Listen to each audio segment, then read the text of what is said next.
Sobat Bincang Energi, selamat datang kembali di program paling up to date, yaitu Bincang Energi Siaran Terkini. Program dari Bincang Energi yang untuk terus membantu kamu untuk mengikuti kondisi energi dan lingkungan saat ini. Saya Alia bersama rekan saya Musna yang akan menginformasikan berita menarik dan aktual dalam episode kali ini. Halo Sobat Bincang Energi semua, saya Musna bersama Alia dalam episode kali ini akan menyajikan berita-berita yang lagi hangat soal energi dan lingkungan. Tanpa berlama-lama lagi, yuk kita simak bersama berita pertama kali ini. Episode kali ini kita awali dengan Presiden Joko Widodo yang mengatakan industri motor listrik memiliki peluang besar berkembang saat mengunjungi Periklindo Electric Vehicle Show 2024 lalu. Pameran PEVS yang digelar tahun ini diikuti banyak peserta, mulai dari motor listrik yang menjadi paling banyak, kedua mobil listrik, lalu serta terdapat pula bus dan truk listrik. Presiden Indonesia Joko Widodo mengatakan bahwa pameran kendaraan listrik yang dilihatnya tersebut sangat bagus. Ia menambahkan saat ini terdapat 59 produsen di Indonesia dengan kapasitas produksi motor listrik sebesar 1,6 juta per tahun. Namun, yang baru digunakan hanya 100.000 unit. Pada bulan depan, pabrik industri baterai di Indonesia dikatakan Jokowi akan mulai diproduksi. Hal ini sebagai tanda langkah penting membangun ekosistem kendaraan listrik di negara ini. Langkah-langkah seperti disebut Jokowi bukan hanya membuka peluang besar untuk industri kendaraan listrik di Indonesia, tetapi juga mendukung visi global untuk mengurangi emisi karbon dan meningkatkan keberlanjutan lingkungan. Presiden berharap ekosistem EV harus benar-benar dijaga dan jangan sampai terdapat hambatan. Joko Widodo juga menegaskan bahwa bangunan ekosistem EV ini betul-betul harus kita jaga. Jangan sampai ada hambatan-hambatan. Sobat Bincang Energi, ketersediaan energi dan upaya pengurangan emisi karbon diharapkan dapat sering sejalan di Indonesia. Hal itu menjadi harapan Indonesian Petroleum Association (IPA) agar agenda The 48 IPA Convention and Exhibition dapat menjadi momentum industri migas mencari titik tengah di antara keduanya. Direktur Eksekutif IPA Marilyn Wejeng di ISBSD Tangerang menyatakan bahwa seluruh pemikiran global mau melakukan dekarbonisasi, tetapi tetap punya ketahanan energi. Indonesia sendiri jangan sampai kekurangan energi, sehingga tidak bisa berkembang. Ia menambahkan perlunya upaya bagaimana bisa membuat investasi lebih naik agar bisa menjaga ketahanan energi sambil mengurangi emisi.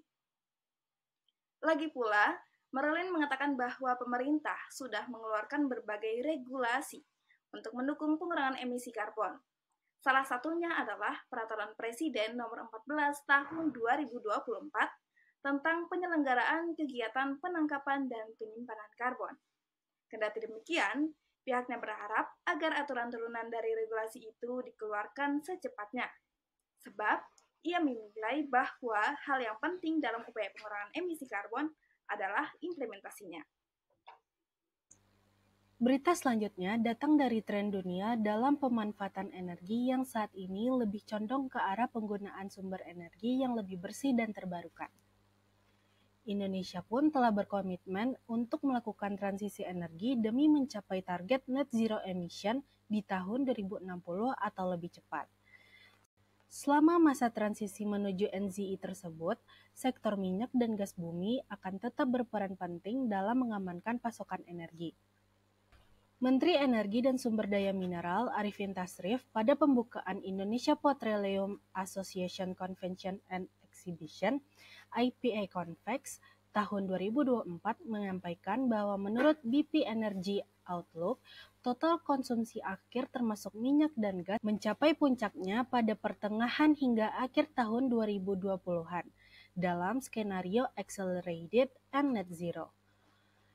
Arifin mengatakan dalam 3 skenario transisi energi yakni Accelerated, Net Zero, dan New Momentum, pemanfaatan minyak dan gas masih tetap dilakukan hingga akhir tahun 2050, meskipun penggunaannya langsung menurun karena peningkatan efisiensi energi. peningkatan penggunaan listrik, dan dekarbonisasi sektor ketenaga listrikan. Mulai tahun ini, pemerintah Indonesia tengah menggalakkan penambahan wilayah kerja migas baru setiap tahunnya. Investor dapat berpartisipasi melalui proses penawaran wilayah kerja yang dilakukan pemerintah atau bernegosiasi langsung dengan pemerintah.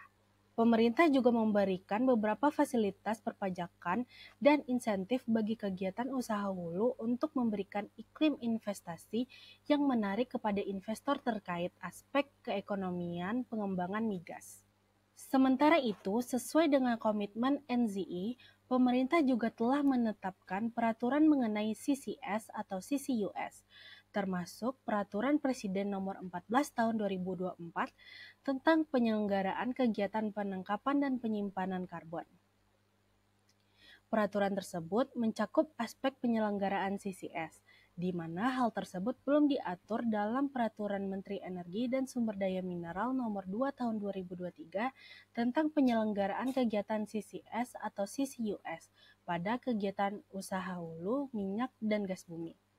Pada akhir sambutannya, Arifin menegaskan perlu kolaborasi seluruh pemangku kepentingan dalam menghadapi tantangan pemenuhan energi di era transisi energi. Arifin mengajak seluruh peserta berkontribusi aktif untuk mengedepankan kerjasama dalam upaya peningkatan investasi, cadangan, dan produksi migas dengan tetap mempertimbangkan target penurunan emisi. Berita kali ini ditutup dengan Pertamina yang mengadakan kerjasama strategis dengan Korea National Oil Corporation, KNOC, dan ExxonMobil untuk mengembangkan Carbon Capture and Storage, CCS, lintas batas antara Indonesia dan Korea Selatan.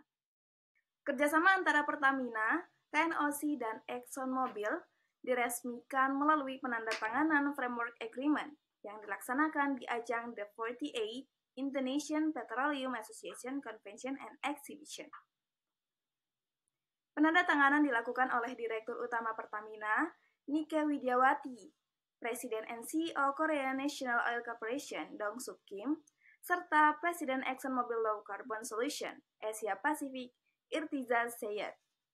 Nantinya, ketiga pihak terkait akan melaksanakan cooperative framework untuk memperluas kolaborasi transboundary value chain, CCS, sekaligus memetakan potensi kolaborasi, transfer teknologi, transport, dan lokasi storage CO2.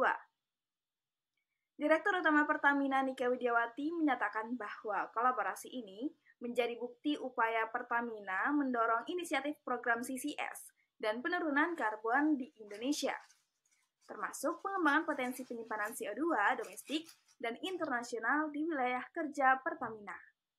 Nike berharap kerjasama ini dapat mendukung pengembangan proyek CCS baik di Indonesia maupun di Korea Selatan. Senada, Presiden ExxonMobil Low Carbon Solution Asia Pacific Irtiza Syed menyatakan bahwa kolaborasi ini bertujuan mempercepat program pengurangan emisi. Irtiza mengatakan bahwa bersama dengan Pertamina, KNOC, dan dukungan pemerintah Indonesia, pihaknya terus mendorong program penurunan emisi juga untuk mendorong pertumbuhan ekonomi di Indonesia dan seluruh kawasan. Wah, Sobat Bincang Energi, sudah berakhir nih segmen BES ke-74 hari ini, di mana menarikkan berita seputar energinya.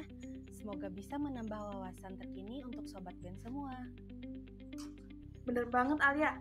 Nah, untuk itu, terus update pengetahuan kamu tentang energi dan lingkungan dengan terus mengikuti berbagai program Bincang Energi lainnya yang bisa kamu akses melalui website bincangenergi.id, akun Instagram dan TikTok kami di @bincangenergi, serta channel YouTube kami Bincang Energi. Jangan lupa follow, like, dan share, serta nyalakan notifikasinya ya, supaya tiap informasi gak ada yang kamu lewati. Saya Musna bersama rekan saya Alia, kami dari Bincang Energi pamit undur diri.